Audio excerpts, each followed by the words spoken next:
क्यों आखिर हिंदुओं को लेकर, हिंदू धर्म को लेकर इस तरह की बात की जाती है? और ये जो यादव जी हैं, ये कोई पहले नेता नहीं है समाजवादी पार्टी से। इससे पहले भी नेताओं की लिस्ट है जिन्होंने इस तरह के बयान दिए हैं। राठी जी। नहीं, देखिए, सबसे पहले मैं आवाज में सुन पा रहे हैं आप मेरी? हाँ, आ रही है आपके पास, बोलिए ना।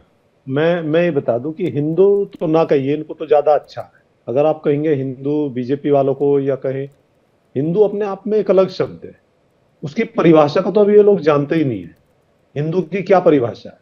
हिंदू का विश्वास कभी भी तोड़ने में, मारने में, काटने में, दंगे में, फसाद में तो होता ही नहीं है, ना हो सकता उसका।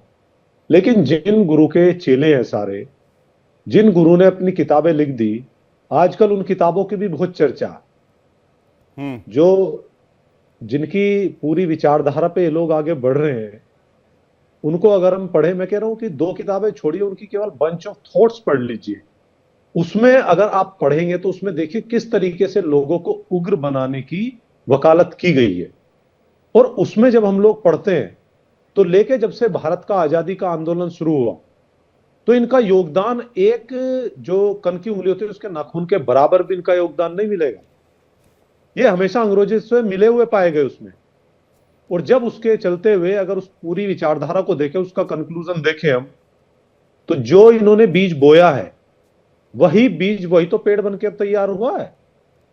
तभी तो आप बताइए कि भारतीय जनता पार्टी आने से पहले क्या पूरे समाज में, आप एक बार गौर कीजिए ना, अपने मोहल्ले में, घर में, पड़ोस में, पान की दुकान पर, चाय की दुकान पर, बस अड्डे, कॉलेजों में, स्कूलों में, कहीं ऐसा इस तरह का नफरत का माहौल था? आज आप सड़क पे निकल के देखिए। मैं आपसे बता दूं, देखिए आप, मैं तो चूंकि यूनिवर्सिटी में प्रोफेसर हूं, आज बच्चे क्लास में कई बार ऐसा होता, पढ़ने की जगह दूसरे कम्युनिटी के छिड़ने के लिए उनको जय श्री राम के नारे लगाते। अब जय श्री राम के आप कहेंगे नारे लगाना तो कोई गलत बात नहीं है, सही बात है, नारे लगाना गलत बात नहीं है। लेकिन आप भी पढ़े हैं, हम भी पढ़े हैं, क्या कभी स्कूल कॉलेजेस में धर्म पहुंचा था? वहां से पढ़ाई थी। लेकिन अब ऐसा नहीं है। 16-16 साल के लड़के, 17 साल के, 18 साल के लड़के, उनको जनरल नॉलेज नहीं पता, उनको अपने सब्जेक्ट के बारे में भी नहीं पता, लेकिन उनको बांटना, काटना, उनको अच्छी तरह से पता है क्या करना। किस कम्युनिटी से वो कितनी नफरत करते हैं उनके मन में है। और अगर उनसे पूछ लो सवाल कि भाई कोई कारण है क्या, तो सीधा सीधा भारतीय जनता पार्टी के बड़े नेताओं का नाम लेते हैं कि वो देखा आपने, वो क्या दिया था, वो देखा आपने उसमें, वो ये ऐसे कर देंगे, वो जो व्हाट्सएप यूनिवर्सिटी वाला ज्ञान है, ये इतने हो जाएंगे, कर देंगे, वहां देखिए आप, वहां खुदाई चल रही है। मतलब अगर आप सोचे इस चीज को, तो आप सिर पकड़ के बैठ जाएंगे कि हम जो आने वाली पीढ़ी है, हम उसे किस तरफ लेकर के जा रहे हैं। और दूसरी चीज है, जब भी इस तरह की उग्र घटनाएं हो या उग्रता समाज में आए, तो भारतीय जनता पार्टी उससे बहुत खुश होती है, क्योंकि भारतीय जनता पार्टी की नींव ही उसके ऊपर है। जो पौधे इन्होंने लगाए, जो सींचे, वो बन करके अब पेड़ बने हैं। तो आज पूरे समाज, देखिए, मैं सबसे बड़ी बात ये सोचता हूं कि जब भारतीय जनता पार्टी कहती है कि हमारी सरकार बहुत मजबूत है, मैं कहता हूं जब मजबूत है तो इतनी उथल पुथल क्यों? विजय क्यों राठी जी, इतना डरा हुआ है? आपकी बात आपने पूरी कर दी। मैंने आपसे एक सवाल पूछा था, आपने उस पर जवाब नहीं दिया। सुरेश यादव ने हिंदू आतंकवादी संगठन कहा है। क्या मुसलमानों को कोई आतंकवादी कह सकता है इस देश में? कोई भी पार्टी नहीं। देखिए, क्या किसी और धर्म को आतंकवादी कहा जा सकता है? नहीं। हिंदू आतंकवादी क्यों, या हिंदू आतंकवादी संगठन कहने का मतलब क्या? आप बीजेपी को टारगेट कीजिए, मैं उसका भी सीधा जवाब दे दूं कि चाहे कोई भी हो, चाहे हमारी पार्टी के विधायक भी हो, मैं ऐसी किसी भी भाषा का समर्थन नहीं करता। ठीक बात है। ऐसी किसी भाषा का कि कोई किसी को आतंकवादी बोले या हिंदू को आतंकवादी बोले, मैं नहीं समर्थन करता इस चीज का।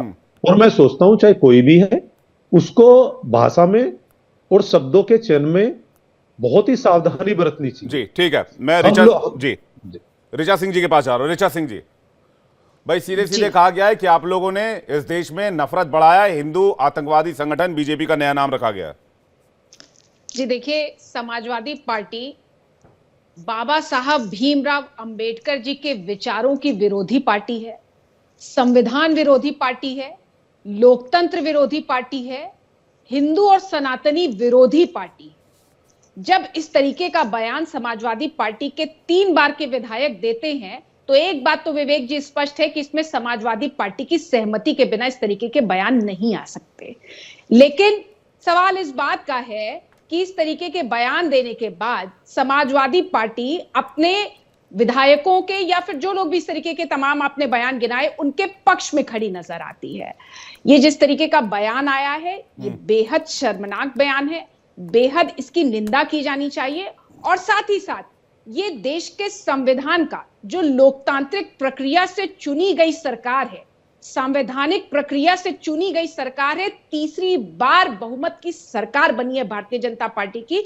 आप संविधान का भी अपमान करते हैं, आप आम जनमानस की भावनाओं का भी अपमान करते हैं और आम जनमानस ने जो वोट दिया है, जो अपना समर्थन दिया है, उसका भी आप अपमान करते हैं। लेकिन समाजवादी पार्टी से हम कैसे कोई भी उम्मीद कर सकते हैं, क्योंकि समाजवादी पार्टी, इनका तो इतिहास है, अयोध्या में कार सेवकों पर गोलियां इन्होंने चलवाई, संकट मोचन के अपराधियों को बरी करने का प्रयास समाजवादी पार्टी ने किया और संकट मोचन के आतंकवादियों के इनके कुत्सित प्रयास के लिए माननीय उच्चतम न्यायालय के द्वारा इनको फटकार लगाई गई।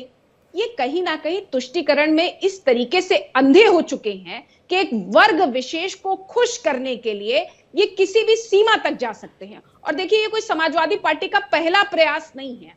और मैं आपको एक बात और कहना चाहती हूं विवेक जी, ये बीएनएस की धारा 352 के अंतर्गत अपराध की भी श्रेणी में आता है कि आप किसी के लिए इस तरीके के अपमानजनक शब्दों का प्रयोग करें। और भारतीय जनता पार्टी तो दुनिया की सबसे बड़ी लोकतांत्रिक पार्टी है। ये 352 की बीएनएस की धारा का भी इन्होंने उल्लंघन किया है, विधिक कार्रवाई के भी ये भागी बनेंगे। लेकिन समाजवादी पार्टी के राष्ट्रीय अध्यक्ष अखिलेश यादव जी को अपना स्टैंड स्पष्ट करना चाहिए, इस तरीके के विधायक को निष्कासित करना चाहिए और अखिलेश यादव जी को इस, या तो वो इसके समर्थन में है, उनकी चुप्पी इसका समर्थन दिखाती है। ठीक है, इसका जवाब मैं विजय राठी से ले लूंगा।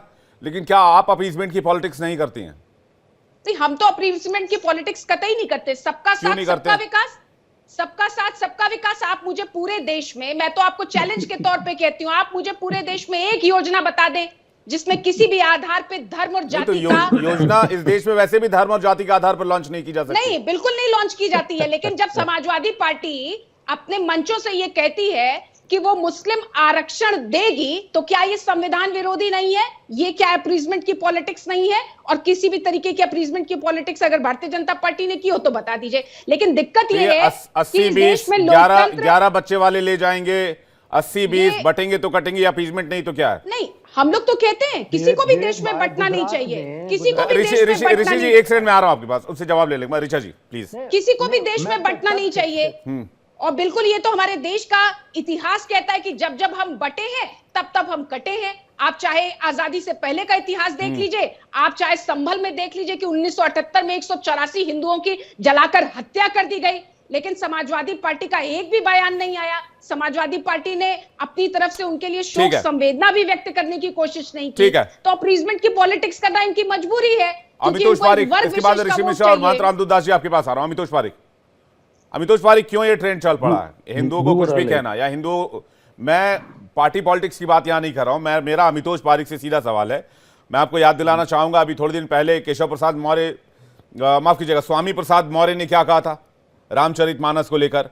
फिर बांदा जिले की सीट से पूर्व विधायक ब्रजेश प्रजापति ने स्वामी प्रसाद मौर्य का समर्थन किया था। फिर उसके बाद मैं आपको बताता हूं, कुछ और बयान कोट करता हूं जिससे कि थोड़ी स्थिति और स्पष्ट होनी चाहिए।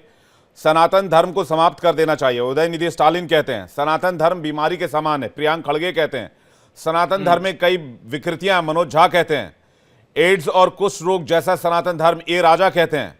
और कर्नाटक सरकार के गृह मंत्री केजी परमेश्वर ने हिंदू धर्म की उत्पत्ति पर ही प्रश्न चिन्ह उठा दिया था।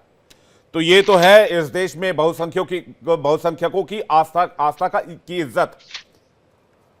अमितोष पारिक। धन्यवाद विवेक। देखिए, मैं आज टॉपिक था हिंदू आतंकवाद के ऊपर में और संगठन के बारे में। मैं जब कार्यक्रम पूर्ण करके आया तो मैंने भगवा पहना था, तो मुझे लगा विजय राठी जी कहीं मुझे आतंकवादी ना समझ ले, लेकिन चलो ठीक है, ये आतंकवादी नहीं समझेंगे, इस बात का मुझे भरोसा है। जिस तरह से इन्हें अपनी वक्तव्य रखा विवेक, उस वक्तव्य में इन्हें सारी बातें कही, लेकिन भूल गए कि 17 तारीख को कुछ दिन पहले ही एस.ए. बाशा, जो कम्युनिस्ट पार्टी से नहीं बल्कि अल उमा से आते थे और कोयम्बटूर ब्लास्ट में 1900 के दशक में उनका सबसे बड़ा हाथ रहा, उनको मास्टरमाइंड माना गया। सुप्रीम कोर्ट ने उनकी अर्जी खारिज कर दी बेल की, डीएमके की रिपोर्ट आती है और 1998 तक उनके संगठन को बिल्कुल भी किसी तरह से प्रतिबंधित नहीं किया जाता जब उनका जनाजा निकलता है। और डीएमके जब सत्ता में आती है, जिसके साथ ये एलाई करके घूमते फिरते हैं, वही डीएमके ने 3 टेररिस्ट आतंकवादियों को, जिनका सबसे बड़ा योगदान रहा, जिसमें एक चेन्नई के अंदर में संघ के ऑफिस के ऊपर ब्लास्ट, जिसमें एक गणेश करके प्रचारक थे जिनका ब्रूटली मर्डर, और 200 लोग इंजर्ड और 58 लोग कोयम्बटूर ब्लास्ट में मर्डर हुए, उसके आरोप के आतंकवादी को छोड़ दिया जाता है गवर्नमेंट के द्वारा, और उसके जनाजे में मैक्सिमम लोग इकट्ठे होते हैं। ये वही सो कॉल्ड सेक्युलर विजय राठी जैसे लोग थे जो इस जनाजे में इकट्ठे होते हैं। इनके लिए हिंदू एक आतंकवाद हो जाएगा, इनके लिए जय श्री राम की बात करना चिढ़ाना हो जाएगा दूसरे के लिए। लेकिन जब त्रवणपुर के अंदर में एक लड़की को कन्वर्जन करने पे प्रतिबंध फोर्स कर दिया जाता है और वो सुसाइड कर लेती है, तब इनके मुंह नहीं खुलेंगे। इंदौर के अंदर में नमाज पढ़ा दी जाती है, जब इनके मुंह नहीं खुलेंगे। ये वो स्कूल थे जिसमें धर्मांतरण के रैकेट चलते, जब इनके मुंह नहीं खुलेंगे। भरतपुर में धर्मांतरण का रैकेट चला था, तब इनके मुंह नहीं खुले थे। लेकिन हिंदू जब बात करेगा हिंदुत्व की, तो वो एक आतंकवादी संगठन हो जाएगा। 26/11 में दिग्विजय सिंह जाके आरएसएस को आतंकवादी संगठन की तरह से भगवा आतंकवाद का नाम दे देंगे, तब इनके मुंह नहीं खुलेंगे।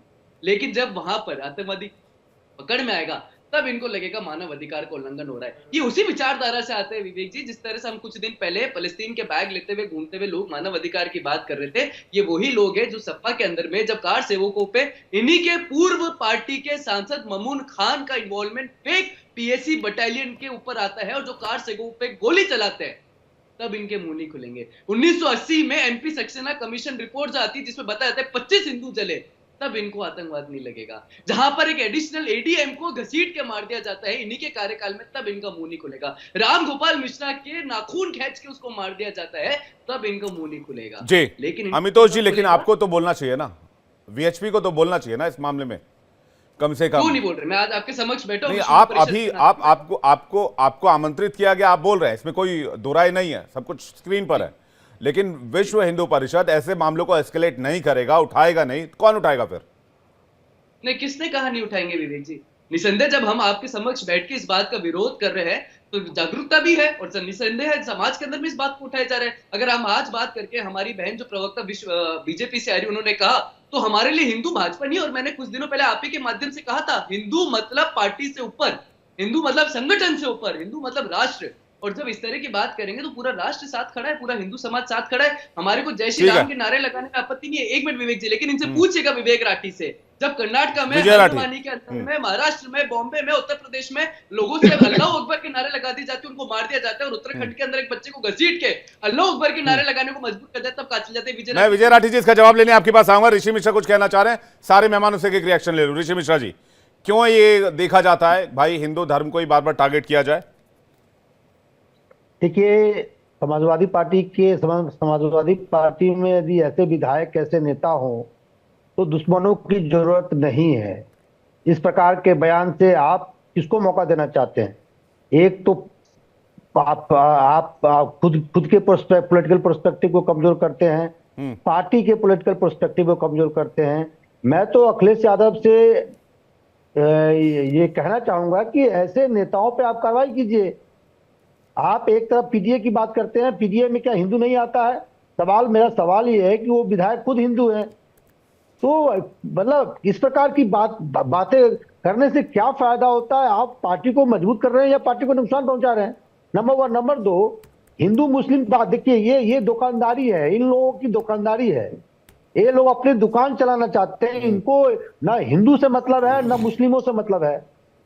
कुछ लोग जो है हिंदुओं के ठेकेदार बने हुए हैं, कुछ लोग जो है मुस्लिमों के ठेकेदार बने हुए हैं। मैं तो दावे के साथ कहता हूं, जो ये तमाम जो हिंदुओं के ठेकेदार बैठे हैं, बिहार के छपरा में अभी कुछ दिन पहले 7 दलित हिंदुओं की मौत जहरीली शराब पीने से हो गया था। कितने लोग गए थे? कितने बीजेपी के नेता गए थे? कितने जो दलितों के मसीहा अपने आप को बनते हैं, दलित चिंतक बनते हैं, दलितों के नेता बनते हैं, कितने उस गरीब परिवार के लोगों को आंसू पोंछने गए थे? तो ये सिर्फ दुकानदारी है विवेक जी। पॉलिटिकल एक नैरेटिव बनाने के लिए, समाज में कॉन्फ्लिक्ट पैदा करने के लिए इस प्रकार का बयान दिया जाता है, चाहे वो इधर के लोग हो या उधर के लोग हो। एक बात करके मैं खत्म करूंगा। बीजेपी गुजरात में जब नरेंद्र मोदी जी मुख्यमंत्री थे, तो इसी बीजेपी ने मुस्लिम के एक तबका को रिजर्वेशन दिया था। तब तो ये सवाल नहीं उठाए थे ये तमाम ऐसे लोग कि मुस्लिमों को धर्म के आधार पर क्यों रिजर्वेशन दिया जा रहा है। जब कर्नाटका में देवगौड़ा सरकार ने इसको लेकर निर्णय लिया तो किसके किसके सपोर्ट से सरकार चल रही थी देवगौड़ा का? बीजेपी के सपोर्ट से बन रही थी। उसके बाद दो लगातार टर्म जो है बीजेपी सत्ता में रही कर्नाटका में, क्यों नहीं इसको खत्म कर दी? तो ये सिर्फ जो है एक नैरेटिव बनाने के लिए है कि मैं इसका पक्षकार हूं, मैं उसका पक्षकार हूं। विवेक जी, एक बार एक लाइन करके खत्म करूंगा। जो जिस धर्म का मठाधीश बनता है ना, जो जिस धर्म जात का मठाधीश बनता है, वही लोग सबसे अधिक उस धर्म जात का शोषण करता है। आप चले जाइए अस्पतालों में क्या हालात हैं, चले जाइए स्कूलों में क्या हालात है, उस पर बात नहीं करेंगे। हिंदू खतरे में है, मुसलमान खतरे में है, यादव खतरे में है, ब्राह्मण खतरे में है, ये फालतू बातें। नहीं, खतरे में कोई नहीं कह रहा। ऋषि मिश्रा जी कह रहे हैं ये हिंदू आतंकवादी होते हैं। अभी वो एक आरजेडी के नेता वो कह रहे थे भाई मंदिर जाना पाखंड है, अंधविश्वास को बढ़ावा देना है, बच्चों के बीच जाकर कह रहे थे। क्यों पार्टियां कार्रवाई नहीं करती हैं? मैंने रामचरितमानस का पूरा एपिसोड आपके सामने है। स्टालिन का बयान मैंने आपको पढ़ के सुनवा दिया, राम सेतु को काल्पनिक बता दिया। एक दो इंसिडेंट हो तो आदमी मान भी ले। राम सेतु को दोनों पार्टियों ने काल्पनिक माना है। यूपीए सरकार ने भी माना है और एनडीए सरकार ने भी माना है। यही दुकानदारी है, यही समझाने का नहीं। ये और आपका ये सेलेक्टिव अप्रोच नहीं है। आपने सिर्फ एक चीज पिक किया। मैंने आपसे 50 सवाल पूछे, आपने पिक किया जिसमें आपको सहूलियत लगी। मैं जवाब दे रहा हूं विवेक जी, मैं जवाब दे रहा हूं विवेक जी। राम सेतु को लेकर यूपीए सरकार का भी स्टैंड वही है जो एनडीए सरकार का स्टैंड है। यूपीए सरकार ने क्या कहा था? यूपीए सरकार ने क्या कहा था कि राम सेतु काल्पनिक है। वही अरे भाई साहब, मैं राम सेतु की बात नहीं कर रहा हूं मिश्रा जी, मैं ये बात कह रहा हूं हिंदुओं को गाली देना पॉलिटिकल फैशन है क्या? मैं ये सवाल पूछ रहा हूं। बिल्कुल ही ऐसे लोगों पे कार्रवाई होनी चाहिए जो किसी भी धर्म को गाली देता हो जी, उनको कार्रवाई होनी चाहिए। ठीक है, महंत रामदूत दास जी, महंत रामदूत दास जी। विवेक जी,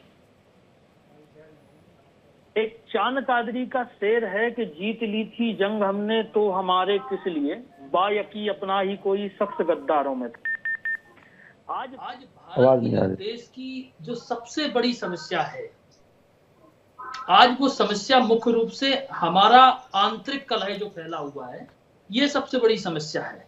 अब आते हैं फैक्ट पे। आपको हमारी आवाज मिल रही है? मिल रही है जी। अब आते हैं फैक्ट पे। सुरेश यादव जी एसपी एमएलए हैं, भगवा हिंदू आतंकवादी बताते हैं। बिहार के शिक्षा मंत्री चंद्रशेखर यादव हिंदू धर्म को पोटेशियम साइनाइड बताते हैं। स्वामी प्रसाद मौर्य जी रामचरितमानस की प्रतियां जलाते हैं। स्टालिन सनातन को डेंगू की तुलना में ले लेता है। वास्तविकता क्या है? कहीं ना कहीं ये लोग संविधान को सबसे ऊपर मानते हैं। अभी मैंने देखा बाबा साहेब की वजह से छाती पीट रहे हैं। जिन बाबा साहब को ये भगवान मानते हैं, आइडल मानते हैं, भाई उन्होंने ही तो संविधान बनाया और उन्होंने संविधान के आर्टिकल 15 में लिखा है कि किसी को, किसी भी भारत के नागरिक को धर्म के आधार पे, लिंग के आधार पे, जाति के आधार पे उसके साथ कोई भेदभाव नहीं किया जाएगा, उसके साथ समानता दी जाएगी। साथ ही उसी संविधान में आर्टिकल 25 और 26 में धार्मिक स्वतंत्रता दी गई है। किसी को किसी के साथ धार्मिक उन्माद फैलाने की कोई अनुमति नहीं है, ये संविधान कह रहा है। अब दूसरी बात पे आते हैं। जो सपा के प्रतिष्ठित प्रवक्ता बैठे हमारे, उन्होंने कहा कि स्कूल में जय श्री राम के नारे लगाते हैं। तो प्रवक्ता जी, आप एक चीज पे नोट करिए कि 9 फरवरी 2016 में कन्हैया कुमार ने नारा लगाया जेएनयू में अफजल हम शर्मिंदा है, तेरे कातिल जिंदा है। 8 मार्च 2016 में जेएनयू ने कन्हैया कुमार ने नारा लगाया कि और कहा कि सेना महिलाओं की बलात्कारी है। जामिया मिलिया इस्लामिया यूनिवर्सिटी में नारे लगते हैं अल्लाहू अकबर के और नाराए तकबीर के। क्या ये बताइए, ये कोई शैक्षणिक संस्थान नहीं है?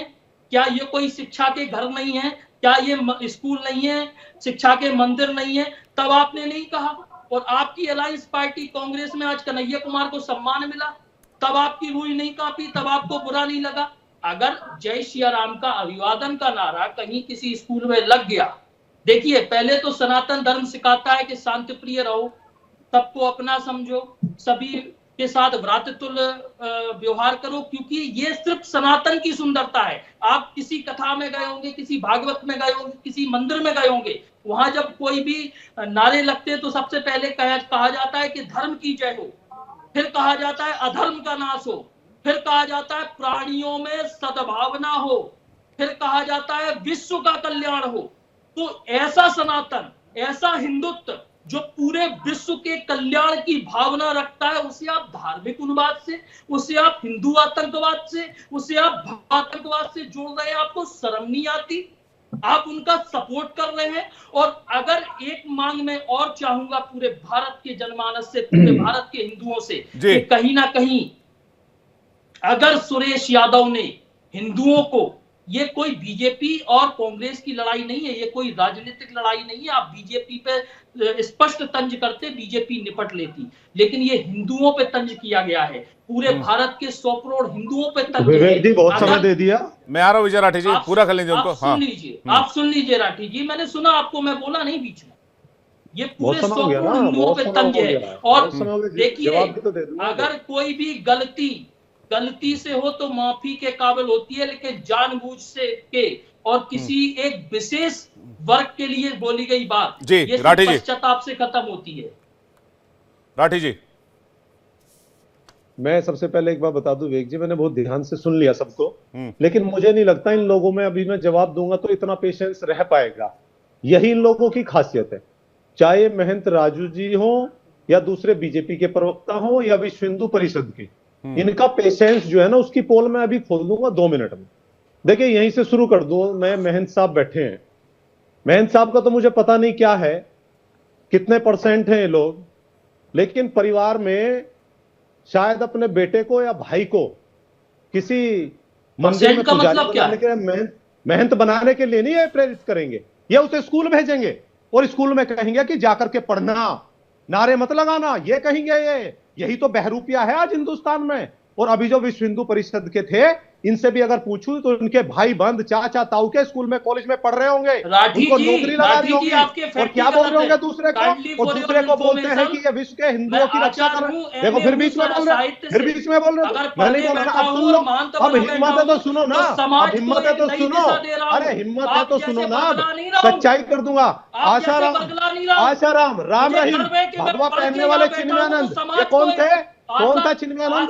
भगवा को, अरे क्यों भगवा को बदनाम कर रहे हो? भगवा को बदनाम कर रहे हो तुम लोग। चिन्मयानंद भगवा पहन करके कानून की छात्रा से मालिश करा रहा था, पूरे देश ने देखा। इस भगवा को बदनाम मत करो, हिंदुओं के ठेकेदार मत बनो, कोई हिंदुओं के ठेकेदार मत बनो। आप गृहस्थ जीवन से भाग करके, गृहस्थ जीवन के चैलेंज को न स्वीकार करके, अपने भाई बंधु को नौकरियों पे लगा करके, और या दूसरों के बच्चों को शिक्षा देते हो आप लोग, दूसरों के बच्चों को बांटना काटना सिखाते हो, दूसरे के बच्चों को काटना बांटना सिखाते हो। अरे अपने बच्चों को पढ़ाते हो स्कूलों में और कॉलेज में, अपने बच्चों को नौकरी पे भेजते हो, और दूसरे के बच्चों को लगाते हो ऐसे कामों में। हिंदुओं के नाम पर ठगते हो तुम लोगों को, हिंदुओं के नाम, हिंदुओं का बदनाम करते हो। अपने भाई बंधु को भेजते हो स्कूल में, आप अपने बच्चों को भेजते हो स्कूल में। रिश्तेदार तो होगा, रिश्तेदार तो होगा, रिश्तेदार तो होगा, वो तो स्कूल जाता होगा, तो कॉलेज जाता होगा, उसे अपने काम में तो नहीं लगाना। नौकरी एक एक करके विजय राठी को पूरा कर दीजिए, एक एक करके। विजय राठी जी, क्या देश के साधु संतों का आप भी अपमान कर रहे हैं? एक एक करके मैं पूछ रहा हूं। विजय राठी जी, क्या देश के साधु संतों का आपने अपमान किया? अभी मैं अपमान नहीं कर रहा हूं, सुनिए। महंत रामदूत दास जी का तो अपमान किया अभी आपने। जो साधु संत वो पूजनीय है, लेकिन अपने रिश्तेदारों नहीं, को आपने क्या सभी साधु संतों का अपमान किया? अभी आपने नहीं राठी जी, मेरा सवाल, आपने कहा जो भी भगवा पहनता है साधु संत महंत बनता है, मैंने वो पाखंड करता है। आपकी लाइन है ये, मैं दोबारा सुनवा सकता हूं आपको। सुनवाइए मेरी लाइन। मेरी लाइन ये है कि भगवे के बहरूपिया बन करके स्वामी चिन्मयानंद मत बनाओ। किसको बेरुपिया बोल क्या रहे कर रहा था? कानून की छात्रा से मालिश करा रहा था। भगवा को क्यों बदनाम कर रहे हैं लोग? एक महंत रामदूत जी, इसके बाद मैं आ रहा हूं आपके पास, एक सेकंड महंत रामदूत जी आ रहा हूं आपके पास। आप बोलने नहीं देंगे, मैं जानता हूं आप बोलने नहीं देंगे विवेक जी। अब आप पूरा कीजिए ना, आप पूरा कीजिए, राठी जी पूरा कीजिए, बोलने के लिए कुछ राठी जी पूरा कीजिए। वाली बात लोगों ने भगवा को बदनाम किया। आपने सुरेश यादव की बात दोहरा दी है वैसे राठी जी। स्वामी चिन्मयानंद भगवा पहन करके कानून की छात्रा से मालिश करा रहा था कि नहीं करा रहा था? तो क्या मान ले भगवा, इन्होंने भगवा भारतीय जनता पार्टी के मूल में नहीं है, भगवा को बदनाम कर रहे हैं। राम रहीम ने क्या किया, आशाराम ने क्या किया? किसी एक व्यक्ति को लेकर पूरे धर्म का थोड़ी, राम रहीम पूरे धर्म का ठेकेदार है, आसाराम पूरे धर्म का ठेकेदार है, पूरे सनातन समाज का ठेकेदार है। अब रामदूत जी की बात सुनिए, इनके नाते मैं आ रहा हूं आपके पास, मैं आ रहा हूं एक सेकंड रामदूत जी, एक सेकंड आ रहा हूं, एक सेकंड में आ रहा हूं, उनको पूरा कर दीजिए, मैं आ रहा हूं 10 सेकंड में आ रहा हूं। राठी जी, रामदूत जो संत रामदूत जी, इनके रिश्तेदार नातेदार क्या कर रहे होंगे? पढ़ाई कर रहे होंगे कॉलेज में, स्कूल में, क्या उनको लगा रहे होंगे? नहीं। लेकिन जो हिंदुओं के आज के युवा, वैराग्य और महंत बनना, संत बनना कोई प्रोफेशन थोड़ी है। उसको भटकाते हैं राठी जी, हिंदुओं की रक्षा कर रहे हैं। वैराग्य एक्सेप्ट करना कोई प्रोफेशन नहीं है। जो किसान खेती कर रहा है, लोगों के पेट पाल रहा है, क्या वो देश हिंदू की रक्षा नहीं कर रहा? वो जो मजदूर नौकरी नहीं, आपने थोड़ी देर पहले जो अभी कहा वो बहुत सीरियस है। आपको महंत रामदूत जी कुछ कहना चाह रहे हैं? आपने कहा जितने संत है सब पाखंड करते हैं। और सुनिए जी, राठी जी एक सेकंड, अब रामदूत जी से सुन लेते हैं। रामदूत जी, उसके बाद जी रामदूत जी, अपने शब्द मेरे मुंह में मत डालिए, अपने शब्द मेरे मुंह में मत डालिए।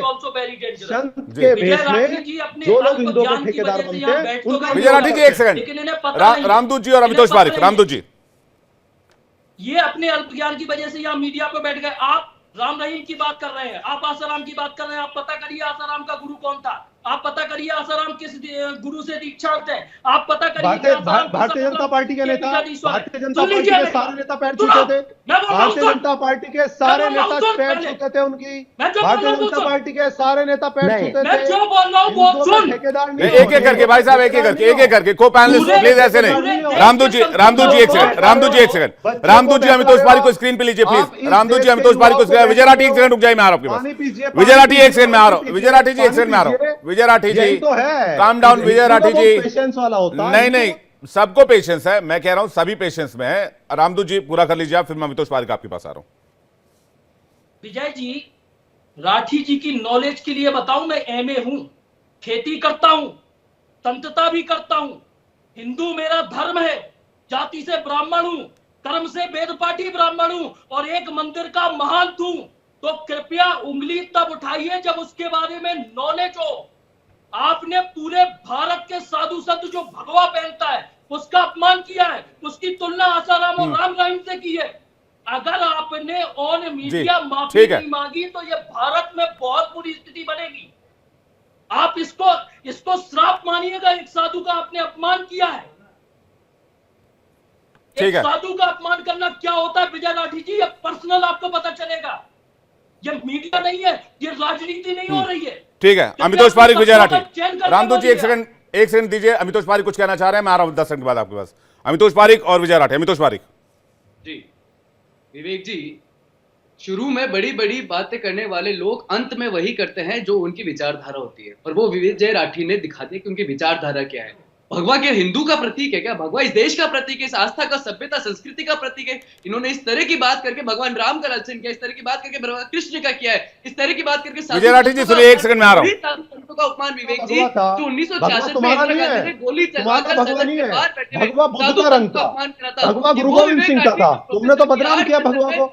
भगवा की आड़ में कानून की छात्रा से मालिश कराओ, चिन्मयानंद जैसे नेता भगवे की आड़ में किसी की एक एक करके हिंदुओं के ठेकेदार नहीं बनने देंगे। एक एक करके राठी जी आ रहा हूं आपके पास, एक एक करके। और राठी जी आ रहा हूं आपके पास, अमितोष पारिक को बोलने दीजिए। ठेकेदार होगा दलित, राठी जी मैं आ रहा हूं आपके पास, राठी जी मैं आ रहा हूं आपके पास, एक सेकंड रुक जाइए, उनको बोलने लीजिए, फिर काउंटर कर लीजिएगा। राठी जी को पार्टनर जाता है जो हिंदू की कैटेगरी में आता है। ये वो लोग हैं जो संविधान की आड़ में हर उस चीज का उपयोग करना चाहते हैं जिससे हिंदू बट जाए। ये वो लोग हैं जिनकी हर चीज भारत के आतंकवाद हिंदू से चालू होती है और जिनका अंत भारत में भगवा को आतंकवाद कहने से होता है, कि वो लोग हैं जो इस देश की सभ्यता, संस्कृति, आस्था और प्रतीक पर नहीं करते, क्योंकि इन लोगों के डीएनए में जो बचा है वो इनके अखिलेश यादव ने बता दिया था। जब वहां पर पूछा गया था एक लड़की का बलत्कार हुआ था, एक मुसलमान ने करा था जिहादी ने, कि उसका डीएनए चेक करा जाए, वो भी इनके पार्टी के फुल फॉर्म बताना डीएनए की। अरे अभी तक अरे डीएनए की फुल फॉर्म बताना क्या है? अरे डीएनए की फुल फॉर्म बताना क्या है? क्या है डीएनए की फुल फॉर्म बताना एक बार। अरे फुल फॉर्म तो बताओ एक बार, बताना एक बार फुल फॉर्म बताना डीएनए की। प्रसाद मौर्य ये कहते हैं कि हिंदू से फ्रॉड, कहां चले जाता है विवेक राठी? जब इन्हीं के पार्टी के कार्यकर्ता आए दिन हिंदू का अपमान करते हैं, बलात्कारों को महामंडल करते हैं, आतंकवादियों को महामंडल करते हैं, उसका कहां चला जाता है विवेक राठी? तो मुझे लगता है बस हो गया, हो गया विवेक जी, हो गया, बहुत समय दे दिया, बहुत समय दे दिया, माफी बहुत समय दे, बहुत समय। ऋचा जी के पास जा रहा हूं, राठी जी एक सेकंड रुक जाइए, ऋचा जी काफी देर से वेट कर रही हैं। एक जवाब तो दे दूं, विजय राठी जी, फिर आप सुरेश यादव को आप चिन्मयानंद, आसाराम, राम रहीम से ढकेंगे आप? 2 सेकंड ले लीजिए आप 2 सेकंड, मुझे कोई एतराज नहीं है। संविधान का बोलिए आप। हाँ देखिए ऋचा जी ने और पारिक जी ने संविधान की बात करी। मेरा इनसे सवाल है, बिल्कुल सीधा सवाल है, आप फिर कहेंगे इनसे सवाल नहीं पूछना चाहिए। एक बार ये बता दे कि ऋचा जी क्या गोलवलकर को मानते हैं? बस इतना बता दे, क्या गोलवलकर को मानते हैं? क्या गोलवलकर को मानते हैं? तो सुरेश यादव ने जो कहा उस पर क्यों नहीं रहते आप? आप कहां गोलवलकर पर और सावरकर पर चले जाते हैं? आप सुरेश यादव पर आइए ना, सुरेश यादव पर क्यों कुछ नहीं बोल रहे? सुरेश यादव पर एक्शन लीजिए आप लोग, क्यों नहीं एक्शन लेते सुरेश यादव पर? इसी तरह आप लोगों ने उस पर एक्शन नहीं लिया, स्वामी प्रसाद मौर्य पर, ब्रजेश प्रजापति पर कोई एक्शन नहीं लिया। अरे कोई भी आएगा हिंदू को गाली देके थोड़ी चला जाएगा सर। इस देश में संविधान है, लोकतंत्र है, सेक्युलरिज्म है, मुसलमानों का सम्मान है, सिखों का सम्मान है, बौद्धों का सम्मान है, जैनियों का सम्मान है, हिंदुओं का सम्मान क्यों नहीं है विजय राठी जी? अपनी ठोकर से उड़ा दिया। अरे भाई कोई भी नेता मैं आपको चैलेंज करता हूं विजय राठी जी, चलिए मुझसे बात कर लीजिए आप। मैं कह रहा हूं कोई भी नेता ये कह के दिखा दे, कोई भी नेता ये कह के दिखा दे कि मुसलमान आतंकवादी संगठन बनाते हैं, आपकी पार्टी का कोई भी नेता कह दे, आप जो बोलिएगा मैं मानूंगा। आप संविधान की बात कैसे कर रहे हैं? आप जो बोलिएगा मैं मानूंगा। आपके पार्टी का कोई भी नेता ये कह दे कि मुसलमान आतंकवादी संगठन बनाते हैं, कोई भी कह दे मुसलमानों को लेकर। संविधान की बात कैसे कर सकते हैं बीजेपी के नेता? मैं कह रहा हूं मुसलमानों को लेकर कोई टिप्पणी क्यों नहीं करता आपकी पार्टी में, या फिर किसी और धर्म को लेकर क्यों नहीं टिप्पणी करता? क्योंकि हिंदू टॉलरेंट होते हैं इसलिए करा जाता है क्या? ये मेरा एक लाइन का सवाल है राठी जी, इसके बाद में ऋचा सिंह आपके पास आ रहा हूं। मेरा सीधा जवाब, आप संविधान पर मुझे बोलने क्यों नहीं दे रहे? संविधान पे बोलिए ना सर, संविधान पर बोलिए। दूसरों के धर्म का अपमान करना संविधान सिखाता है क्या? सुरेश यादव ये संविधान के अपने राइट्स का इस्तेमाल कर रहे हैं क्या? दूसरों के धर्म को आतंकवादी संगठन कहना संविधान से पावर मिलता है क्या? बोलिए, संविधान से बात कीजिए। संविधान पर नहीं बोलने देंगे आप? मैं बिल्कुल बोलने दूंगा, बोलिए ना आप, फैक्ट बताइए। नहीं तो आप चुप रहिए ना, 10 सेकंड बोलने दीजिए, 10 सेकंड बोलने दीजिए ना। बोलिए, सुन रहा हूं, बोलिए। गोलवलकर ने कहा हम इस संविधान को नहीं मानते, ये है, और इसका सोर्स बता दो, इसका सोर्स। अरे गोलवलकर कहां है? सुरेश यादव कहां है? सुरेश यादव मंच पर बीच में खड़े होकर आज की तारीख में बोल रहे हैं गोलवलकर जी गए। विवेक जी ये सारे गोलवलकर के तो चेले बैठे हैं। नहीं, सुरेश यादव किसका चेला है? ये सुरेश यादव किसका चेला है? ये सुरेश यादव किसका चेला है? ये अखिलेश जी के चेले हैं क्या? ये अखिलेश जी के चेले हैं क्या? मैंने तो स्टार्टिंग में सुरेश यादव जी की भाषा पे बोला, मैंने तो बोला चाहे किसी की हमारा कोई भी हो, हम तो इत्तेफाक नहीं रखते। ठीक है, हमने तो शुरू में बोला। नहीं, मैं कह रहा हूं मेरा देखिए, मैं सबको बोलने दे रहा हूं, मैं सबको बोलने दे रहा हूं, लेकिन अन्यथा कनेक्ट करेंगे तो फिर वो अन्यथा कनेक्ट नहीं होने दूंगा ना शो में। नहीं, अन्यथा नहीं। जब ये संविधान की बात करते हो, मैं कहता हूं एक सेकंड, एक करके मैं आ रहा हूं। ऋचा सिंह काफी देर से वेट कर रही हैं। ऋचा सिंह जी, तुम जमात उलेमा हिंद के चमचे हो, यहाँ पे इस तरीके से बैठकर विजय राठी जी लगातार संविधान का अपमान कर रहे हैं, उसी संविधान का अपमान कर रहे हैं जिसमें बाबा साहब भीमराव अंबेडकर जी ने कहा कि किसी का भी जाति, धर्म और लिंग के आधार पर अपमान नहीं किया जा सकता है। लेकिन चूंकि समाजवादी पार्टी के डीएनए में है अपमान करना, ये कभी हिंदुओं ऋचा सिंह के साथ ऋषि मिश्रा को लीजिएगा। समाजवादी पार्टी के डीएनए में है हिंदुओं का अपमान करना, सनातन का अपमान करना। अयोध्या में इनके पार्टी का महानगर अध्यक्ष मोबीद खान एक 12 साल की दलित बच्ची के साथ सालों बलात्कार करता रहता है, और समाजवादी पार्टी के राष्ट्रीय अध्यक्ष डीएनए की मांग करते हैं। इससे ज्यादा शर्मनाक क्या हो सकता है? ये वही समाजवादी पार्टी के लोग हैं जो आतंकवादियों के समर्थन में खड़े हो जाते हैं। समाजवादी पार्टी के लोग नवाब सिंह यादव DNA मैच हो कन्नौज गया ऋचा जी? में नवाब सिंह ऋचा जी, यादव DNA मैच हो कन्नौज गया में क्या? किस तरीके से बच्चों का शोषण करता है, ये वही समाजवादी पार्टी के लोग हैं। और ये सब वही समाजवादी पार्टी है जब मस्जिद पर मिनी बिजली घर बनाकर वहां से बिजली चोरी की जाती है तो ये नहीं बोल पाते, क्योंकि इनको लगता है कि बिजली चोरी करना इनका अधिकार है। इनको ये भी पता होना चाहिए कि संविधान और कानून में बिजली चोरी करना अपराध है। लेकिन ये शफीकुर रहमान वर्ग के साथ खड़े होते हैं जो लगातार संभल में दंगों को भड़काते हैं। तो ये तो संविधान विरोधी पार्टी है। और तो गुरु गोलवलकर संविधान गुरु गोलवलकर। ठीक है राठी जी, एक सेकंड में आ रहा हूँ। राठी जी, एक सेकंड में आ रहा हूँ। ऋषि मिश्रा जी, ऋचा सिंह जी स्क्रीन पे लीजिए प्लीज। राठी तमीज सीखो पहले डिबेट करने नहीं, पर्सनल मत होइए प्लीज, रिक्वेस्ट कर रहा हूँ। No personal comment, no personal comment, no personal comment, no personal comment please. कोई पर्सनल कमेंट नहीं, कोई पर्सनल कमेंट नहीं, कोई पर्सनल कमेंट नहीं। ऋचा सिंह जी, कोई पर्सनल कमेंट नहीं प्लीज। भाई कोई दिक्कत नहीं। ऋचा सिंह जी, ऋषि मिश्रा जी स्क्रीन पे, एक सेकंड। ऋचा सिंह जी स्क्रीन पे। आप डिबेट ही नहीं होस्ट करा पाते हैं जी, ऋचा सिंह जी बोलिए। चला जाता है आपके पास माइक, उसे आप नहीं बंद कर पाते हैं। अगर नहीं, माइक वाइक बंद नहीं करता मैडम मैं। ऋचा सिंह जी, मैं माइक बंद नहीं करता हूँ। तो फिर आप मैं माइक वाइक बंद करने में यकीन नहीं रखता हूँ। आप बोलिए, आप स्क्रीन पर हैं, आप बोलिए, आपकी बात पूरी कीजिए। मैं एकदम नहीं बोलूंगी, ये कोई तरीका थोड़ी होता है डिबेट होस्ट का। एक तरीका अरे भाई मैडम, आप बात पूरी कीजिए। डिबेट होस्टिंग आप मत सिखाइए, बात पूरी कीजिए आप। जब आपको बीच में सबको बुलवाना होता है तो फिर आप मैं किसी को मेरे स्पॉन्सर्ड लोग नहीं है कि मैं किसी को बीच में बुलवा रहा हूँ। जो बोल रही हैं उसको आप समझिए और सोचिए क्या बोल रही हैं आप। नहीं, मुझे एकदम अच्छी तरीके से नहीं, बिल्कुल आपको पता नहीं है। मेरे को स्पॉन्सर्ड लोग नहीं है कि मैं बीच में बुलवा रहा हूँ। आपको बीच में बुलवाना होता है, मेरे को कोई बीच में नहीं बुलवाना होता है। आप स्क्रीन पर हैं, आप बोलिए, आपकी बात पूरी कीजिए। आपकी बात पूरी कीजिए। ऋचा सिंह जी, आप मुझसे मत उलझिए, अपनी बात पूरी कीजिए। मैं आपसे उलझ नहीं रही हूँ, ये गलत तरीका है डिबेट का। नहीं, बिल्कुल गलत तरीका नहीं है। डिबेट करना मुझे आता है और करवाना भी आता है। आप अपनी बात पूरी कीजिए, करवा लीजिए। आप अपनी बात पूरी कीजिए। नहीं, मुझे बात ही नहीं कहनी। क्यों नहीं कहनी है? ये तरीका थोड़ी डिबेट का होता है कि आप एक व्यक्ति एक सांस में लगातार सबको बीच में इंटरप्ट कर रहा है। आपने आप स्क्रीन पर है ना, आप अपनी बात पूरी कीजिए ना। नहीं, जब मैं बोल रही थी तो आप ऋषि मिश्रा जी वर्सेस करवा के आप उसमें अपना क्योंकि आप बात नहीं आने देना चाहते हैं। आपकी बात आने के लिए मैंने आपको 5 मौके दिए, आपने बात नहीं रखी। ऋषि मिश्रा कुछ कहना चाह रहे। ऋषि मिश्रा जी। ऋचा जी को मैं बता दूं, विवेक भाई को मैं करीब 4-5 सालों से जानता हूं। सबसे बैलेंस एंकरों में से इनका नाम आता है। विवेक भाई कई चैनलों में उन्होंने काम किया है। ऐसा आरोप कम से कम विवेक जी पे आरोप नहीं लगा है। विवेक जी उन पत्रकारों में से हैं, उन एंकरों में से हैं जो पक्ष हो या विपक्ष सबको समय बराबर देते हैं। मैं बार बार विवेक जी कह रहा हूं कि ये सिर्फ राजनीतिक मामला है। धर्म हर व्यक्ति का निजी आस्था है। हम आज भी आपके डिबेट में आने से पहले भगवान हनुमान का आरती करके आए हैं। तो इसका मतलब ये नहीं। और वो बताइए ना, कहाँ कौन सा धर्म के लोग खतरे में हैं? हिंदू खतरे में, मुसलमान खतरे में। अब आपकी बात थोड़ी फ्रीज हो रही है। ये पूरा मामला पॉलिटिकल है, ये पूरा मामला राजनीतिक दुकानदारी का। अमितोष पारिक से इसका जवाब लेंगे, उसके बाद में बाकी मेहमानों का रुख करूंगा। अमितोष पारिक जी। विवेक जी, पूरी डिबेट में एक बात पता चली कि समाजवादी पार्टी प्रवक्ता जो है वो ना तो किसी फैक्ट से वाकिफ है, ना ही संविधान की किसी तरह से वाकिफ है। अगर वो वाकिफ है और ताल्लुक रखते हैं, वो एक है रेडिकलाइजेशन से, वो एक है भगवा को आतंकवाद कहने से, वो एक है रामचरितमानस को जब चौराहे पे जलाया जाता है उसके समर्थन से, वो एक है जब हिंदू को फ्रॉड कहते जाता है उसके समर्थन से, वो एक है जब स्कैलिशन ऑफ हिंदू स्टालिन गवर्नमेंट करती है उसके समर्थन से। वो चमचे कह रहे हैं किसी और को, लेकिन खुद चमचे बनते जा रहे हैं धीरे धीरे। याकूब मेनन, अफजल गुरु के विचारधारा के, ऐसे भाषा के विचारधारा के। मुझे लगता है इस देश में अगर सहनशीलता है और सहिष्णुता है और भारत के संविधान में अगर सेक्युलरिज्म है, वो हिंदू इस देश की आस्था है और इसीलिए वो है। और जब हिंदू टॉलरेंट है तो उसको इस तरह से बातें करना मुझे लगता है ना ही राजनीतिक बल्कि पूरी विचारधारा है जो अब खुल के सामने आ रही है, जो हिंदू विरोधी विचार। राठी जी। सबसे पहले मैं बधाई दूंगा विवेक भाई आपको कि आपने कम से कम हम लोगों की बात सुनी।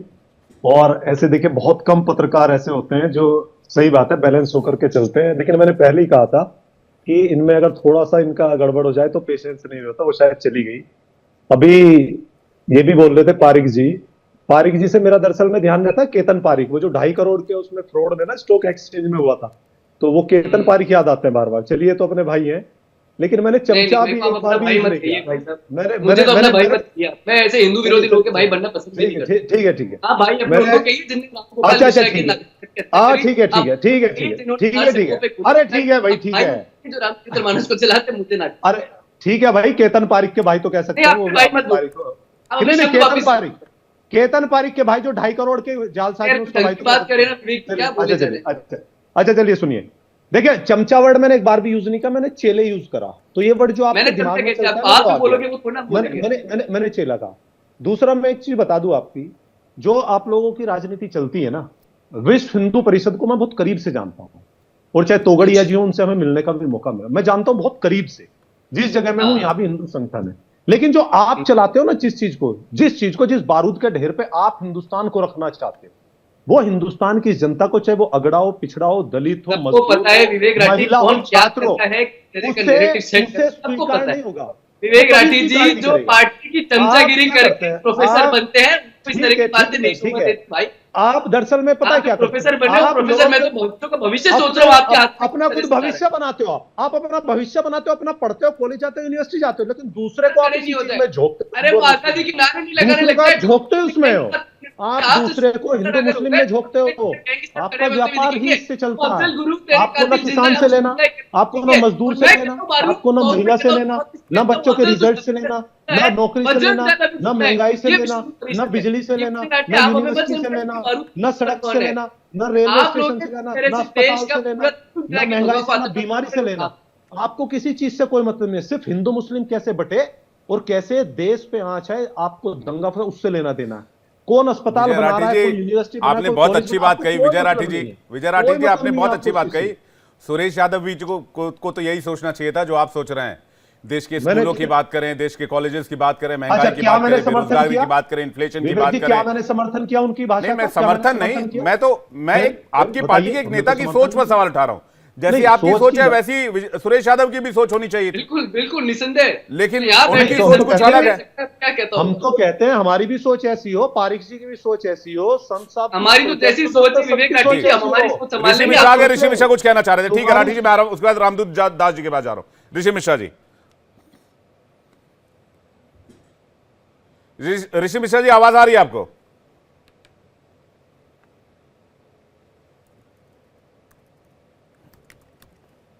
ऋषि मिश्रा जी के पास शायद आवाज नहीं जा पा रही है। रामदूत दास जी कुछ कहना चाह रहे हैं। रामदूत दास जी। विवेक जी, मैं अभी तक राठी जी की कही हुई वो बात को नहीं भूल पा रहा हूँ। जब ये संविधान के सबसे बड़े समर्थक होते हैं और बाबा साहेब अम्बेडकर ने भारत के संविधान में जब आर्टिकल 15, आर्टिकल 16, आर्टिकल 24 और 25 दिया, और जब किसी के साथ कोई भेदभाव की भावना भारत का संविधान अधिकार नहीं देता है, लेकिन राठी जी के द्वारा जिस तरीके से भारत के समूचे साधु समाज को कटघरे में खड़ा किया, इन्होंने आतंकवाद बोला, ढोंग डप्पाल बोला, और अभी तक मुस्कुरा रहे हैं, अगर ये तो कहीं ना कहीं इनकी मक्कारी को दिखा रहा है कि इन्हें इसका 1% भी अफसोस नहीं है, और साथ ही इन्हें सुरेश यादव के द्वारा दिए हुए बयान का भी 1% अफसोस नहीं होगा, मुझे ऐसा लगता है। लेकिन मैं अभी भी निवेदन करूंगा कि जब तक ये वीडियो क्लिप कहीं ना कहीं देश के साधु समाज में पहुंचे और उनकी अवधारणा पता चले कि लोग हमारे बारे में, या जिनका जीवन सनातन और देश हित के लिए लगा है, क्योंकि मैं अपने जीवन से जानता हूं, ना आगे है ना पीछे है कोई, लगे हैं बस केवल हिंदुत्व और भारत के लिए। और अगर उसके बाद ऐसे ऐसे हमें मेडल्स मिलते हैं प्रवक्ताओं के द्वारा, किसी पार्टी के प्रतिनिधि के द्वारा, तो कहीं ना कहीं ये एक गंभीर विषय है और इससे दर्द भी बहुत होता है। अगर ये कोई और कहता, लेकिन और धर्म का कहता, मान जी एक बात मैं आपको बताऊं, देखिए क्या है, तपस्या और तप करते समय कई तरह की शक्तियां उसमें विघ्न डालती हैं, परेशान करने की कोशिश करती हैं। लेकिन क्या आपको तप करते रहना पड़ता है? आपको अपनी आध्यात्म की जो आध्यात्म की का जो सफर है उसको जारी रखना पड़ता है। तो अगर आप ऐसे, आप एक सनातनी हो के, एक महंत हो के ऐसे किसी छोटी बातों पर आहत हो जाएंगे तो फिर आगे सनातन का मार्ग बहुत लंबा है। ये मेरी एक राय है, इसको किसी कमेंट के तौर पे, जवाब के तौर पे ना ले। राठी जी मैं आ रहा हूँ, राठी जी एक सेकंड में आ रहा हूँ, रामदूत दास जी को पूरा कर लीजिए। हाँ विवेक जी, मैंने राठी जी की पूरी डिबेट को सुना, मैं आज तक इनके साथ नहीं बैठा था, अभी पारिक साहब बोल रहे थे और इन्होंने एक बात कही कि आप एक आग के गोले पे बिठा रहे हो आपका संगठन। देखिए, विश्व हिंदू परिषद हो, आरएसएस हो या सनातन हो या शंकराचार्य हो, जब मुगलों का हमला हुआ था तो शंकराचार्य ने धर्म की रक्षा की थी, 4 द्वार बनाए थे और देश के साधु, अभी महाकुंभ लग रहा है आप ही के उत्तर प्रदेश में, आप देखेंगे बहुत से साधु ऐसे पहुंचेंगे, कोई निर्वस्त्र होगा, किसी के पास खाने को भोजन नहीं होगा, लेकिन वो लगे हैं सिर्फ हिंदू संस्कृति की रक्षा के लिए लगे हैं, सिर्फ इसलिए लगे कि हमारी संस्कृति ये सीखे कि हमारा कर्तव्य क्या है, हमारे जीवन जीने की कला क्या है, दया भाव क्या होता है, ये सिखाने के लिए साधु संत लगे हैं। और कहीं ना कहीं आप उन्हें घेरे में खड़ा करते हैं तो कहीं ना कहीं ये आप अपने भविष्य के साथ धोखा कर रहे हैं। ठीक है राठी जी 10 सेकंड समय सीमित है, छोटा एक मिनट मुझे बात कर लें, 1 मिनट सर, टाइम लिमिट है, माफ कीजिएगा, मैं राठी जी से रिएक्शन, आपकी बात आ चुकी है। एक 10 सेकंड की आखिरी बात। अच्छा बोलिए जल्दी से। अगर ये संविधान के आर्टिकल 15 और 25 और 26 का उल्लंघन हुआ है तो इस पे न्यायावली के अनुसार, जैसा भारत का दंड संहिता कहती है कि राठी जी को मांग लेनी चाहिए, नहीं इस पे देखिए पर्सनल केस हो सकता है। राठी जी, मैं निवेदन करूंगा आज नहीं बोलूं, मैं बोलूं विवेक जी, बोलूं। देखिए, सबसे पहले समाजवादी पार्टी हो कोई भी हो, संतों का सब सम्मान करते हैं, लेकिन मैंने जो बोला उस चीज को समझिए, जल्दी से बोलिएगा, 10 सेकंड में जल्दी से। मैंने ये बोला है कि संत के भेष में कौन लोग, राम रहीम, चिन्मयानंद, आशाराम, इनको पहचानने की जरूरत है, ये मेरा वक्तव्य है। दूसरी बात, अभी इन्होंने अभी राजू संत जी बोल रहे थे कि जय श्री राम के नारे अगर बच्चे बोल दें इसमें चिड़न क्यों। देखिए, अगर एक सही संत होगा वो क्या, अगर यूनिवर्सिटी में बच्चे पढ़ते हैं क्या शिक्षा देगा उनको, जय श्री राम के नारे से चिड़ नहीं है, लेकिन वो वहां पढ़ने जाता है, वो वहां पढ़ने जाता है।